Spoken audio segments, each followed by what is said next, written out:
I'll be starting in 30 seconds, just copying down the focus question and what's in red.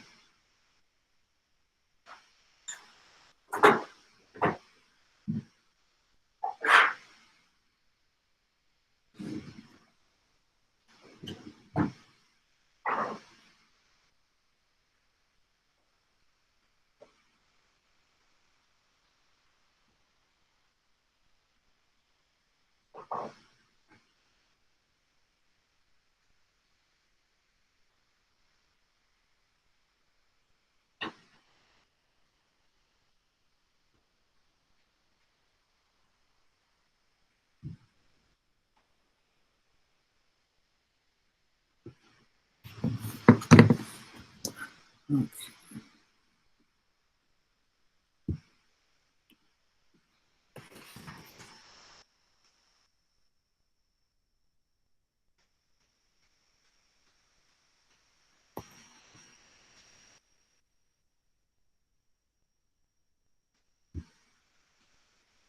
April.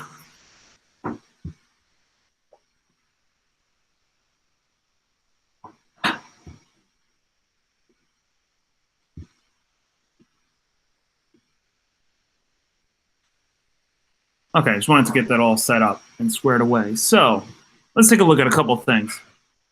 We have last week, towards the end, we went over the Emancipation Proclamation. We went over the Gettysburg Address. Both events happened in 1863. A large portion of what goes on today is looking at the end of the war. All right, so we're going to look at some major highlights of the Civil War. We're going to look at why this is, looked at as one of the craziest wars of all time, and just kind of look at some overall highlights. Then we're going to watch the oversimplified video, and then we'll come together for one final slide to end this all here. I think this is a very easy week of learning. I think you guys watched like 3 or 4 videos this week, and you just happen to take a test on Wednesday as well. You watch a video Monday, you watch a video Tuesday, you watch a video Thursday and Friday. So it's like very easy, light week besides the test on Wednesday. So make sure you're studying up for that test on Wednesday. Very important that you guys are focused with it. All right.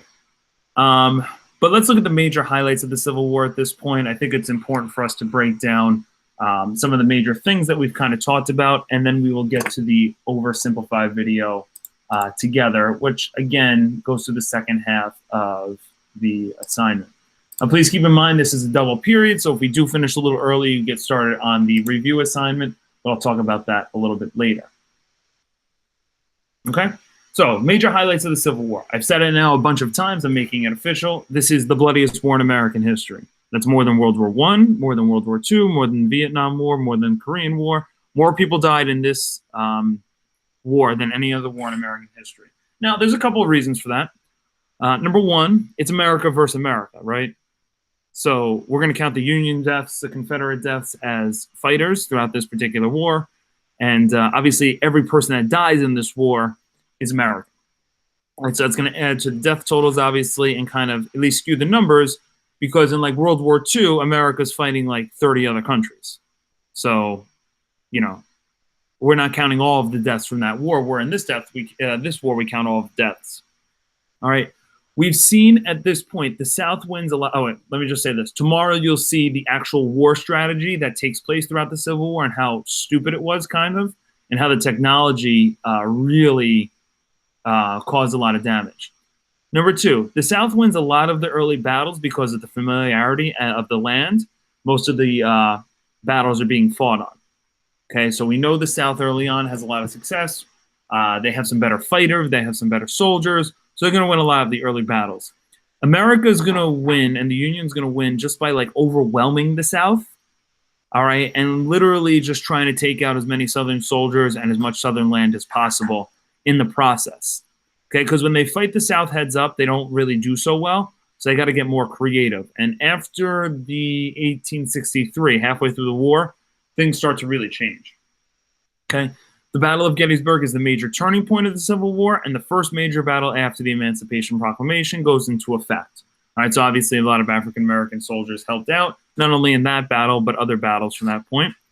The North starts winning a lot more after the Battle of Gettysburg. Do they win every single battle in the Civil War after the Battle of Gettysburg? No. but they clearly have an advantage and clearly take the lead over the South after this battle. And it's all just a matter of wearing down the South at this point, because the South is running out of supplies and men very quickly from this point on. And this is very important for the Regents class. We'll talk about this a lot more. It's not only the Civil War, North versus South, slavery versus not slavery. Remember, it has a little bit to do with the federal government versus states' rights, and also has to do with the two types of economies. The North and the South have different economies. The North has the industrial economy where they use factories. We saw this already in part of Unit 2. But the South focuses on agriculture. And you know what? When you want to not necessarily fight a war, but you want to get supplies and you want to try and create things, industry is just a lot better than farming. So the North's industrial economy is a huge advantage over the South in this war, as they can produce weapons and supplies at a much faster rate than the South. And this is going to lead into the South wearing out. Okay? You know, I often say in the Civil War, it's like if me and you got into a fight, okay, one-on-one, and I had my fists and you had your fists, okay, obviously I have a much better chance of winning the war. But if we've been fighting for years, and towards the end of the war, you start bringing in better weapons to fight against me, you're probably going to outlast me and win. The North had the supplies, they had the amount of a lot more soldiers, and this was a huge help for their success. All right. What we're going to do now is we are going to watch the oversimplified video. So if you can, please open up the document that says Civil War Oversimplified Part 2. Now, where you last left off with the Civil War Oversimplified Part 2 was right before the Emancipation Proclamation. So this is the part where the South is winning the war. They're doing very well. Let's start to look at the change starts to occur. Okay, because there's a couple of other details that we didn't go over in class that you're going to see from the oversimplified video now. All right. So I'm going to mute myself. I'm going to share the other screen, and we're going to follow along. This is a very easy assignment to follow along with, so please do.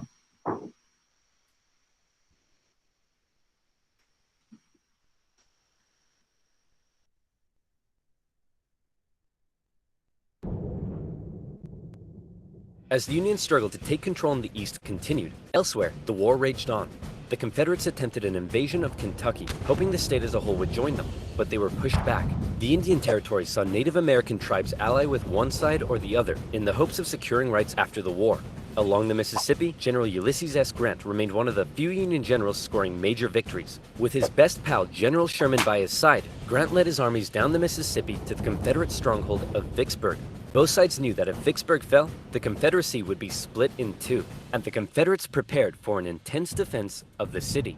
But back in the East, Lincoln still wanted somebody to march south and take Richmond. Having given General McClellan the boot, he needed a new man in charge. All right, Mr. President, option 1 is General Hooker. Bit of a nutcase, but a good general.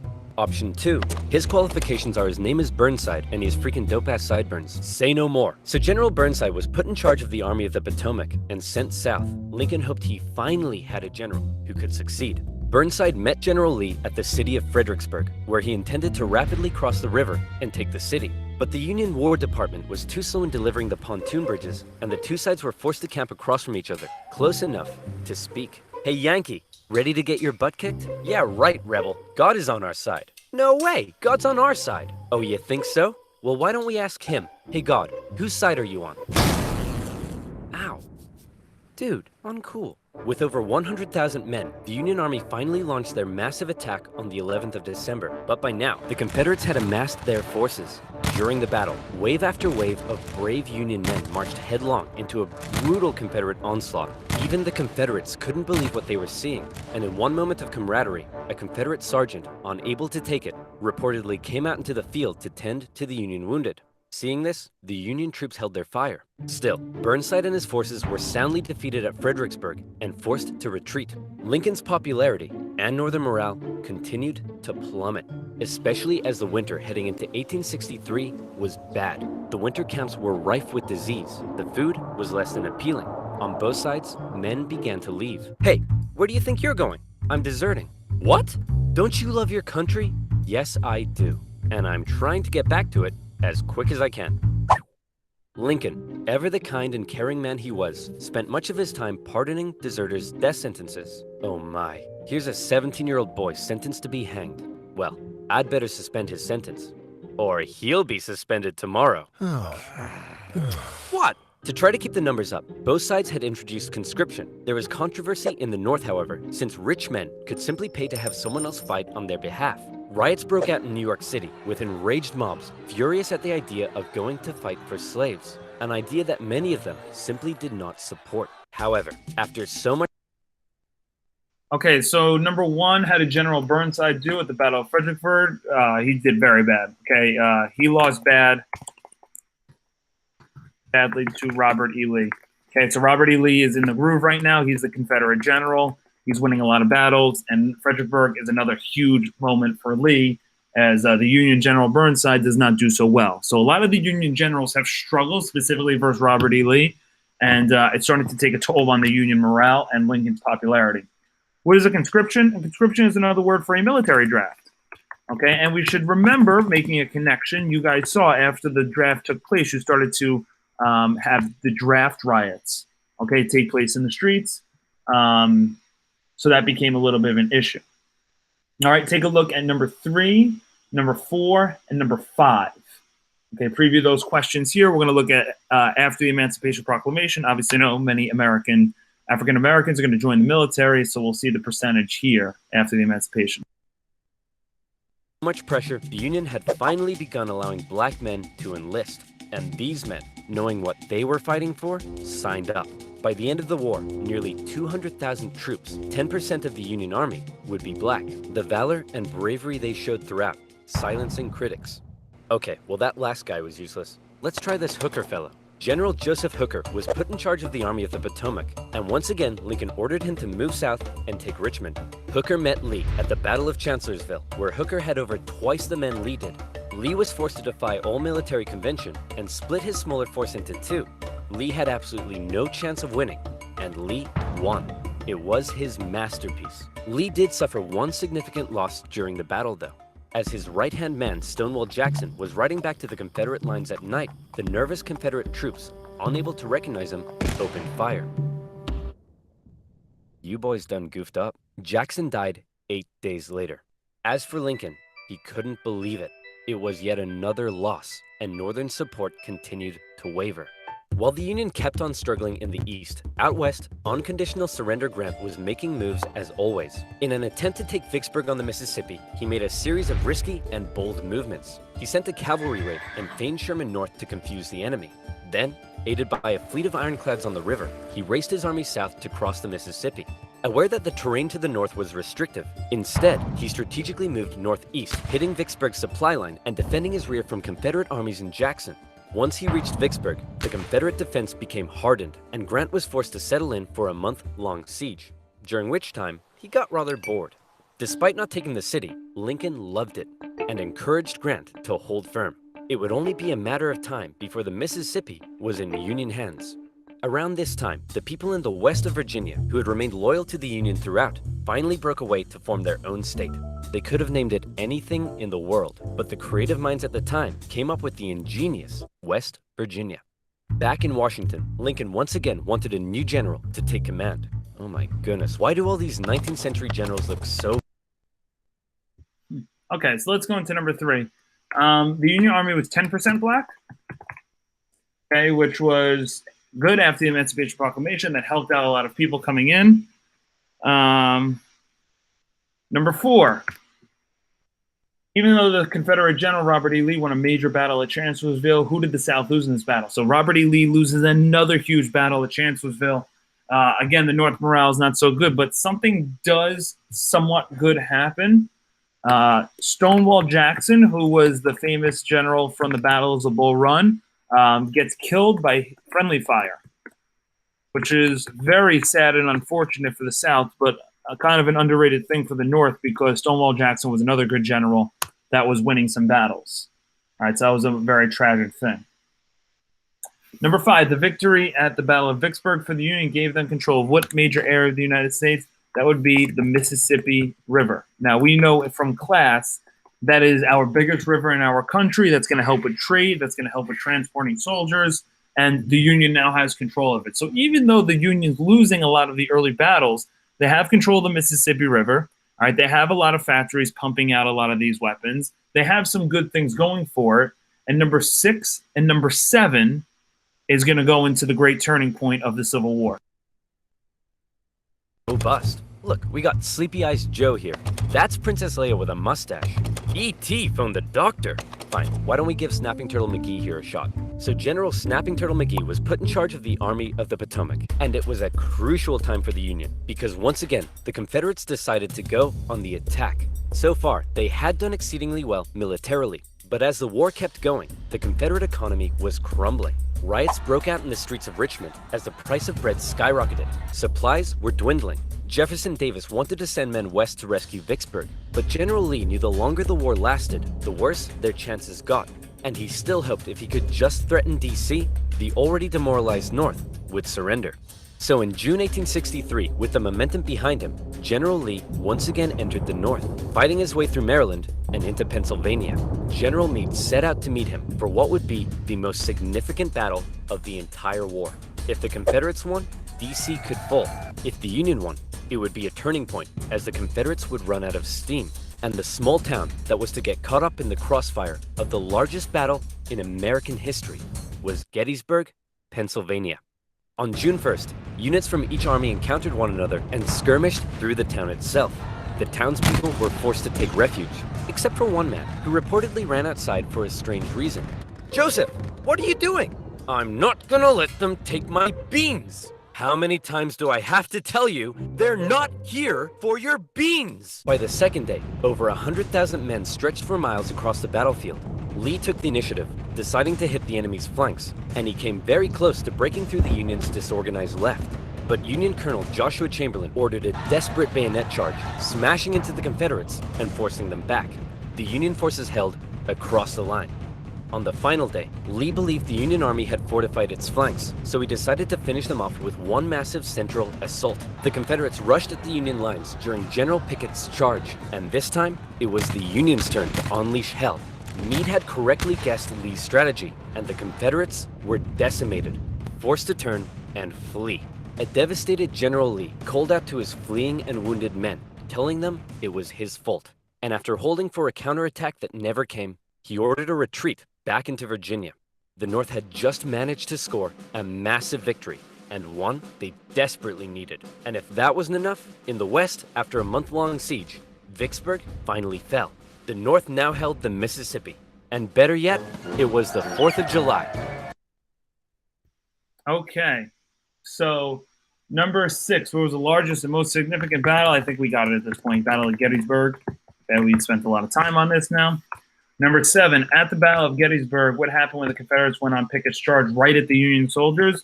The Union soldiers repelled the attack, and for the first time, stopped Robert E. Lee. It was the moment the Union general desperately needed. Robert E. Lee had won pretty much every battle to this point. He's continuing up. He's continuing to the north, and they finally repelled him and stopped him and forced him to move back for the first time in the war. It was a huge moment for the Union at this point. All right. One group we don't spend too much time on, unfortunately, is the women in the Civil War. They do have, we talked about briefly how some of the women did dress up as men and did fight for the Union, but they have a little bit of an more important role. So take a look at number 8 and then take a look at number 9 coming up shortly. With control of the Mississippi, Union forces moved into Arkansas and Tennessee. Tennessee in particular saw heavy fighting, with Union General Rosecrans masterfully pushing Braxton Bragg's Army of the Tennessee out of Tennessee. He suffered a major setback, however, at the bloody Battle of Chickamauga and ended up under a Confederate siege at Chattanooga. At one point during the siege, a temporary truce was declared so that wounded men could be recovered. And often in the Civil War, during these small truces, men from both sides would meet in the middle to trade things like tobacco, coffee, and maybe even honey. Do you like honey? Me too. Bees are great. Showed up and karate kick. As always, you'll be supporting my channel, so thank you. Now where was I? Oh yeah, Vicksburg, 4th of July, and the Siege of Chattanooga. Thankfully, General Grant, now in charge of all Western Union armies, showed up and karate-kicked Bragg right back into Georgia. Like this.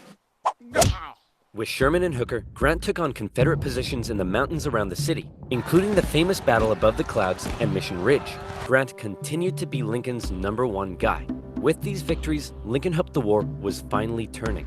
Back in Gettysburg, the entire town had been turned into a hospital to care for the scores of wounded men. Throughout the war, on both sides, women such as Clara Barton rose to the occasion, doing crucial work on the home front and volunteering as nurses. For those who had given their lives, a new national cemetery was to be established at Gettysburg, and Abraham Lincoln traveled out to attend the opening ceremony. At the event, the main speaker spoke for 2 hours. Then, Abraham Lincoln was called forward to give some brief, appropriate remarks. In just 2 minutes, he masterfully and poignantly iterated America's national purpose and the need to continue the fight. The Gettysburg Address would become one of the most famous speeches in American history. While they were now making progress, the North still couldn't find a decisive victory in the East, and that was bad news for Lincoln. Okay, so what did Clara Barton do? She established the American Red Cross.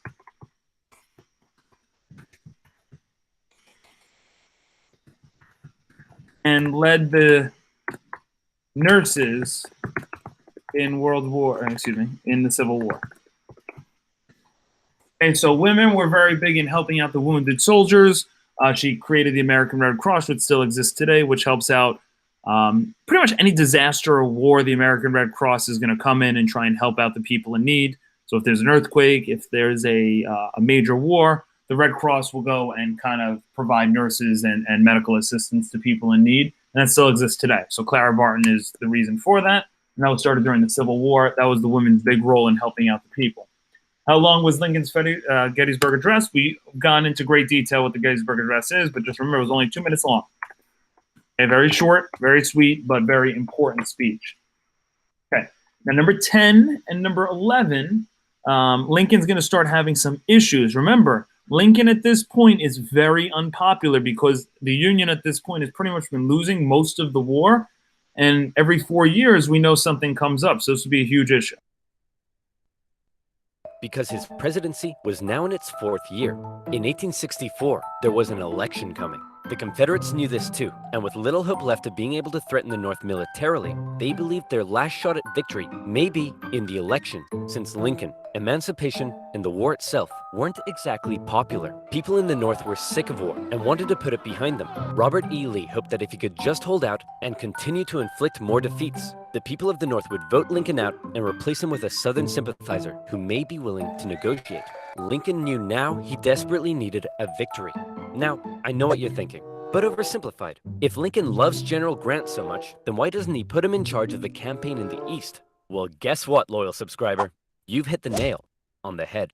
You're bold, Grant. I'll grant you that. I'm promoting you to General-in-Chief, and I ain't taking you for granted. Now I want you to go defeat Lee. Grant me my wish. Please stop. So Grant was put in charge, and he came up with a new plan. He wanted to press the Confederates on all fronts, with General Banks to capture Mobile, Alabama, General Sherman moving south to Atlanta, and Grant joining the Army of the Potomac as they advanced through Virginia. In May 1864, that plan went into action. Sherman steadily advanced on Atlanta, facing off against the smaller Confederate army under General Joseph E. Johnston. In addition, a cruel yet highly skilled cavalry general and winner of the funniest Confederate statue award, Nathan Bedford Forrest, was also nearby, doing his best to threaten Sherman's advance. But in a series of battles, Sherman dominated and pushed Johnson back to the city. But he was held just outside of Atlanta itself and was forced to lay siege. Meanwhile, the main show was happening to the east in Virginia. The Union's top general was finally about to face off against the Confederacies. Lincoln hoped Grant would bring something new to the Eastern Theater, and bring something new he did. As Grant began moving south, Lee still regularly outmaneuvered him and inflicted heavy casualties, hoping to demoralize the North as much as he could. But here's what set Grant apart from others. He knew Lee was running out of men, and that the North by comparison had plenty. Grant would throw his forces at Lee, and even when Lee repelled them, Grant, rather than pulling back, would give the order to keep moving forward and flank Lee, again and again. In under 6 weeks, 80,000 men would be killed, wounded, or missing. In D.C., Grant was criticized for being a butcher, At the Battle of the Wilderness, the Union casualties were so heavy that Grant reportedly began to weep. But still, Grant could replace his losses. Lee couldn't, and he was being pushed all the way back to Richmond. Lee knew once he got there, he'd be under siege. Then it would only be a matter of time. Close to Richmond, Grant... Okay, so a couple things. Number 10, Abraham Lincoln, things need to get better because he is up for re-election in 1864. And if he continues, if things don't start to turn for Lincoln and the Union, at least from the public's perspective, they're sick of the war, he could very well lose re-election. And it's very funny who he runs against, who has a real chance to beat him. So they need things to turn around. They're going to rely on Ulysses Grant. For the first time, Ulysses Grant, the Union best general, gets to face off the Confederate best general, Robert E. Lee. And they do this, okay, and Grant wins a couple of them. And the way Grant does this is he throws as many soldiers as possible, strength in numbers against Robert E. Lee, and he's able to win. He gets the nickname the Butcher. He gets the name the Butcher, okay, for doing this, basically just sacrificing his soldiers by sending more at them than to the enemy.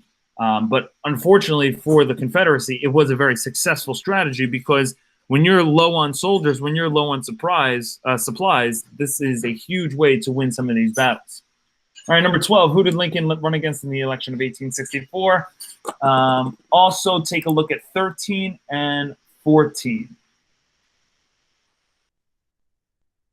Again suffered horrific casualties in a miscalculated assault at Cold Harbor. Then, trying to be a tricksy trickster, instead of moving on Richmond directly, Grant moved towards Petersburg to flank the Confederate capital and cut its supply line. But, just like Sherman, Grant was halted outside of the city, and he too was forced to settle in for a siege. Two identical sieges would not be good enough for Lincoln's re-election.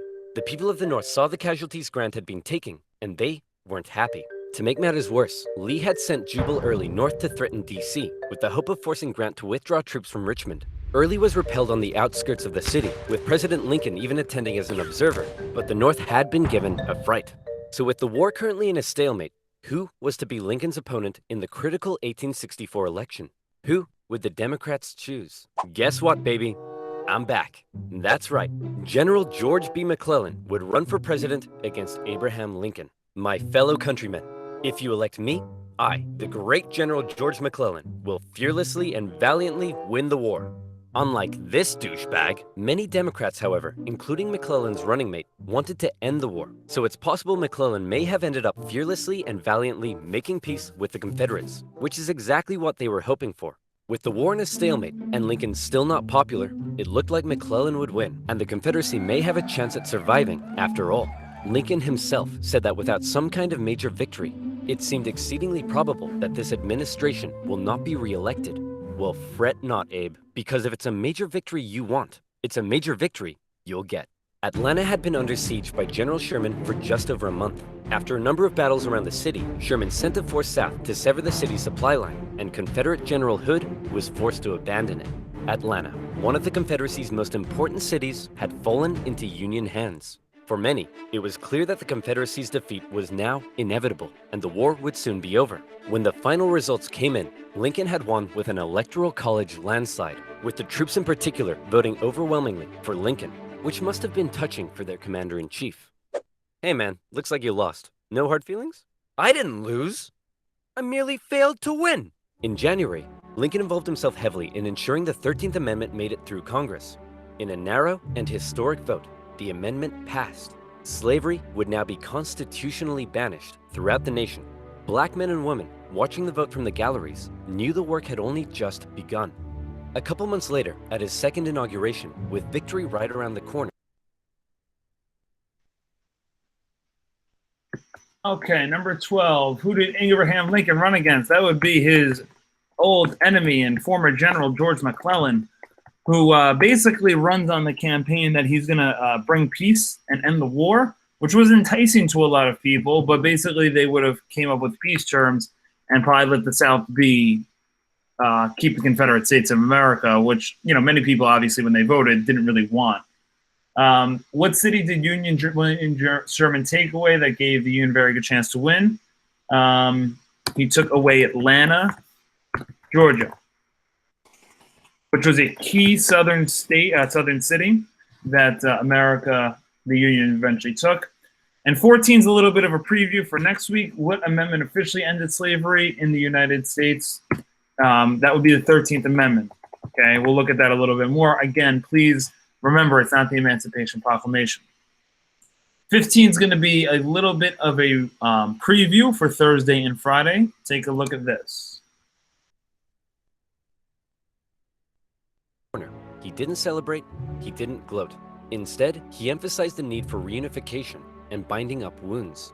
To him, Americans, North or South, were to again be compatriots. However, listening to Lincoln speak that day was a man who had no interest in reunification. John Wilkes Booth, an actor living in D.C., was also a deep Southern sympathizer, and as the war turned against the Confederacy, depressed and full of hate, he was already plotting his revenge on the man he held responsible.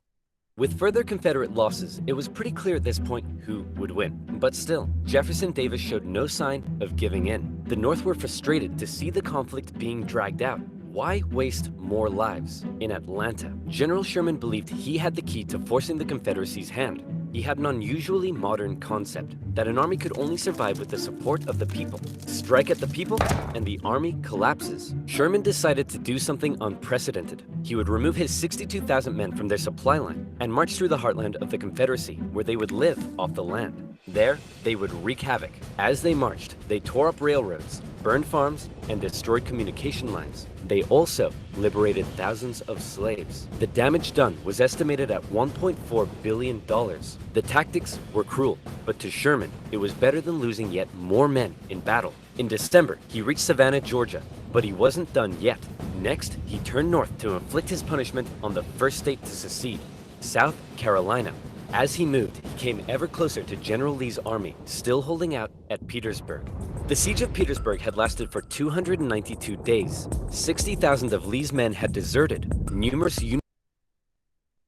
Okay, yeah, so number 15, John Wilkes Booth was planning to get revenge on Abraham Lincoln, whatever that means. We will look at that a little bit more on Thursday and Friday. Number 16, what did General William Sherman do in his march to the sea? Okay, you'll see this more in the video tomorrow, but basically he's going to burn everything to the ground in the South. So every place he went into, he didn't only just beat the soldiers there, he burned the cities to the ground. And that is known as the March to the Sea, basically to take out a lot of the supply lines, to take out a lot of the soldiers, and basically go from there. Now, the final major battle is the Battle of Petersburg, which is right outside the Confederate capital of Richmond, Virginia. Understand in wars, if you lose your capital, you're probably going to lose the war because that's where your government operates out of. That's where your president is. So America is kind of closing in on the capital of the South, which is in Richmond, Virginia, which is literally right near Petersburg. And that's where this major battle takes place. It takes like 10 months. Watch what ends up happening. And then last question we're doing today is 17. We're not going to do 18 and 19 today. Union attempts to break through had failed, but when the breakthrough finally came, it came quick. On April 2nd, a Union assault finally pushed the Confederates from their defenses. Hey man, there's no need to evacuate, right? You'll rescue us like last time, right? Sorry, can't hear you. Lee narrowly escaped the city, hoping he'd be able to meet up with General Johnson and continue the fight. Grant chased him down. Richmond was evacuated, and Jefferson Davis went on the run. As they left, the Confederates set fire to military buildings, but the flames burnt out of control, and as the Union troops arrived, they became firefighters. A couple of days later, Abraham Lincoln visited the war-torn city. Grant caught up to Lee at Appomattox Courthouse, where he trapped his forces. It was here, on April 9th, 1865, that Lee saw no point in continuing. Sir? Listen, bub. I drank a bit too much last night, and now I'm hanging like a fruit bat on a hot day. So whatever you have to say, I don't want to hear it. General Lee says he wants to surrender. Hot diggity dog! Grant and Lee met in the home of a nearby farm family, owned by a man who had tried his best to escape the Civil War years earlier, Wilmer McLean. All right, can we all just hurry up and get this over with? Martha, not now! I'm cleaning! Do you want us to get rats? Grant and Lee after years of war, now spoke respectfully to one another. When Lee left, his face filled with emotion, Grant's men began to cheer, but Grant ordered them to stop. He knew that now was the time for reconciliation. Just over 2 weeks later, General Johnson would surrender to Sherman, ending the war for 89,000 Confederate soldiers in the largest surrender of the war. Not every Confederate state had surrendered, but the war was as good as over. Across the North, church bells rang out and celebrations erupted. In Washington, Lincoln gave a speech from the White House to a jubilant crowd, in which, among various things, he expressed his support for black voting rights. Lincoln had seen the nation through its deepest crisis. The presidency had visibly aged him. He had lost over 20 pounds. He said sometimes, "I think I am the tiredest man on earth." I'm not sure tiredest is a word, but geez, the man's exhausted. Cut him some slack. On a carriage ride with Mary, Lincoln clearly was looking forward to being a president in a time of peace. He was apparently very cheerful, surprising his wife, and he told her that between the war and the loss of their son, they'd both been very miserable. Now, it was time to be happy. On the evening... Okay, so let's stop there. So number 17, what happens at Appomattox Courthouse? The Confederates surrender. And the Union wins. Okay. So we have one more slide to wrap up today, which is going to be this here. So please copy this down. This will be the last thing you're doing. And then, of course, it is a double period, but I'll say some things on that shortly. All right. So let's look at the terms of the Confederate surrender. I will give you 30 seconds of peace and quiet to copy it down. And let's look at how this war ends.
Okay, so the Confederate surrender. So when the South surrenders to the North, this is different than the Revolutionary War. This is different than the Mexican-American War. This is different than the War of 1812. Remember, what ended those was a treaty. That's an agreement by both sides. But this is an outright surrender. So basically, the Union gets to come up with the terms for their surrender. Okay? So the Union's going to be very straightforward and basically say this is what has to happen. So since the South is giving up and surrendering, all right, number one, the South will rejoin the Union and we will become the United States of America again. So on April 6th, 1865, the Union and the Confederacy are no longer together, no longer apart. We become together and we become the United States again. So technically speaking, we had a span of 4 years in our country, 1861 to 1865, where we were not the United States of America. After the surrender, we become the United States of America again. Goal number one for Lincoln, to preserve the Union, is complete. Okay, we've now brought the country back together. That is number one. Number two, the new law that you saw, the 13th Amendment, which we will look at next week, officially abolished slavery in all of the states. They need to basically agree to that when they come back into the country. And this new law that says slavery is abolished, the South needs to follow. And slavery is no longer allowed when they enter the country. So the South has to agree to that. That's number two. All right. The number three was a nice gesture that the North ends up doing for the South, because technically speaking, all the Southern generals, all the Southern leaders, the president, Jefferson Davis, the vice president, all of the people in the South technically committed a crime of treason. That crime of treason, according to our laws, is punishable by death. So the North has to decide, do we basically try all of these people as criminals for leaving our country, betraying our country, and kill all of them when they re-enter the country? Or do we maybe have a little bit of a more lenient policy? And the North and Lincoln basically decide, you say, you know what, we need to basically pretend like this war never happened. We need to pretend like the South, even though they did commit the crime of betraying our country and leaving, all right, the North decides they will not punish or jail the Southern leaders for the Civil War. They want to pretend like the war never happened. This was controversial, but Abraham Lincoln and his group believe this to be best to basically make sure that the South is welcomed back into the country. All right, so those are the three major terms of the Confederate surrender. You have the photo here of Ulysses Grant, the picture, and some of the other Union generals and leaders in the back at Appomattox Courthouse. They have General Robert E. Lee signing that surrender and basically granting the Union the victory of the Civil War. And these are the terms of the surrender. Once the war is over, the South needs to agree to these terms. Otherwise, the Union will keep fighting the South. And as you will notice, that is not the case. All right. So that is the end of the Civil War. What you're doing for period 2 today. And I'm just going to be straight out with you. This is more to help you for your test on Wednesday. I don't think it's something that you should skip because your test is Wednesday, and this is a great way to help you study. So let me quickly go through what that looks like. All right.